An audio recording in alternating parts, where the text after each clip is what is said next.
pour moi, une des raisons, enfin, par rapport à la data client, hein, en tout cas, c'est que ça permet d'avoir une vision globale du client et pas raisonner en silo, juste regarder les performances d'un produit, d'une catégorie, d'une référence ou d'une référence au sein de la catégorie qu'on travaille, et d'avoir vraiment une vision globale de ce que fait le client.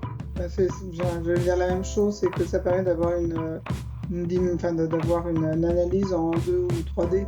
C'est-à-dire qu'on n'a pas uniquement les données panel ou sortie caisse, on a vraiment cette donnée client supplémentaire. Juste un dernier exemple, parce que je trouve assez parlant dans la catégorie de l'ultra frais.